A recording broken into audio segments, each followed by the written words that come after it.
Hello everybody, good evening this beautiful evening, and welcome to today's edition of our viewing program, The Health Center with us Young. Today, I'm bringing you the video of diabetes as promised, and today I hope everybody is fine and have waited for this video right now. However, diabetes is a disease that affects virtually a lot of people. I don't want to estimate now, but we know that a lot of people suffer from this disease. And the one misperception people have is that there are certain people that suffer from this disease. And that's wrong. Yeah. Normally, people whose parents or have relatives that are suffering from diabetes do have the risk factor of suffering from diabetes. But that does not mean that you or I may not suffer diabetes if you don't do what you're supposed to do. So to be able not to suffer from this disease, you have to do the basic things. And there are key things that you're supposed to do. But before we go there, let's ask ourselves, what is diabetes? Diabetes is a disease of sugar. It's a disease that one suffers when there is excess sugar in the body's bloodstream. How do we know that one is suffering from diabetes and what actually causes this? That's the question, and the big question everybody is waiting for. Here we discuss it as simple as everyone can understand and not just what we have to deliver with jargons. No.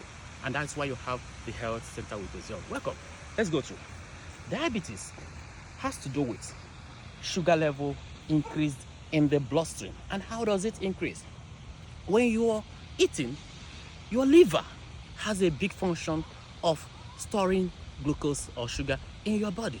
And as well helping you in producing the energy needed in making every physical activities, the moves, like I'm talking now. This is the energy. It comes from this sugar.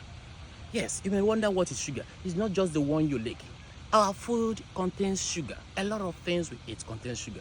And this is the function of the liver. One of its functions is to store this sugar, so that at the time you're not eating, you'll be able to have some sugar in your body produced from this liver. There's another thing. In the liver, we have another branch of this regulation of sugar, something that helps in making sure that the sugar in your body does not increase so much, and it is called pancreas. Now let me give you a simple way of knowing this. Say eat pancake, or say fast liver. What I mean, when you are fasting, your body will be able to produce sugar that will help produce energy from the liver. But when you eat, your pancreas will have to supply something that will have to take the sugar from your blood to the muscle, where the sugar will be used for production of energy. Yes, as simple as that. So your pancreas is the park where we have a lot of taxis or Uber that drives sugar. So those Uber or taxis are called insulin. Then the sugar in your body remains in your body bloodstream. As increased as it is, it's supposed to be in your body bloodstream, but there's a level of sugar that is supposed to be there. But when it is increased, this Uber will rush out those insulin, natural insulin. We call it endogenous insulin. They will now rush into your body and deliver this sugar into your muscles to be able to produce the energy you need. But there are two types of diabetes. Sorry, I'm sweating a lot. This is part of it. So the two types of diabetes includes the type 1 diabetes, which is the one that one suffers right from the time of birth. And there is type 2 diabetes, which comes when you are maturing. So the other one is onset, the other one comes when it sets at the maturing stage. So what are the difference? The type 1 diabetes is one when the insulin, the Uber taxis that are supposed to deliver the sugar in the muscle, are not being produced enough. Because either it is not being produced enough, or it is not even being produced because the pack or the particular parts in those packs that are supposed to be producing these taxis, the insulin, are being destroyed by what we call the antibody. So the body's immunity destroys those cells. We call it beta cells. So when it's being destroyed, the person will not be able to produce these taxis that will be able to do this work in the body by delivering them into the muscles. So the person will now have high sugar, high passengers, that is the sugar level in the bloodstream. And that will be what you now need another taxi from outside. So another insulin, which is now the one that will be exogenous or artificial insulin. That is why those people who suffer from type 1 diabetes need insulin doses to be able to sustain their life. What of the type 2 diabetes? Do they need insulin? You will be the one to cause yourself to use insulin if you don't manage it well. Because when it is coming up, there are signs that you are having this, but you may not know actually until you find out, because it has exacerbated. You haven't done what you're supposed to do. But when you find out, you still need to manage yourself so that you avoid using outside insulin. Why am I mentioning insulin again? Because in this particular type of diabetes, it is that the body produces that insulin in the same beta cell, but the insulin is not enough this time to deliver it. It will be coming out to the liver, but it is not sufficient to be delivering. Those taxes are not sufficient to deliver the sugar into the blood cells in the muscles, where they will now produce this energy that is needed, which I'm using to talk as well as you see. So what do you do in this area? Do you have to produce more insulin? No. There are certain level of doses of medications that you take orally, maybe glucophage, maybe metformin, different depending on your doctor, as assessed and as needed in your disease process. But if you don't manage this very well by the kind of food you eat, because you get this sugar from the food you eat, the kind of food you eat, how do you manage your food, and what kind of activities do you do? Physical activities, they will help you to maintain this sugar level, because when you exercise, sugar reduces, but when you eat, sugar increases. And what kind of food do you eat that makes this sugar to really be more increased in your body? So at this time, you, as someone who is pre-diabetic or is about to become diabetic, need to know how to manage your body from getting to this level that is dangerous. Even if you have become diabetic, you still need these two things: exercise and food, intentional calorie management, because it is the calorie that comes back to the kind of sugar level that you have in your body. If you take sugar, if you take food, you are taking calories. The amount of calories in your body now comes to the congest into fat, and when it begins to break down, it causes a lot of other diseases or conditions in your body. So to avoid this, you need those two management approaches I've just mentioned. So what happens to people who suffer from diabetes? There's a lot of things that could happen if you don't do these things that you're supposed to do. Type 1 diabetes have been explained. Type 2 diabetes have been explained. Then, when it starts manifesting, what do the person suffer? It starts manifesting just because the sugar level is increasing. And what happens in the body when it is increasing? You have different signs. What are the signs? You begin to feel very thirsty.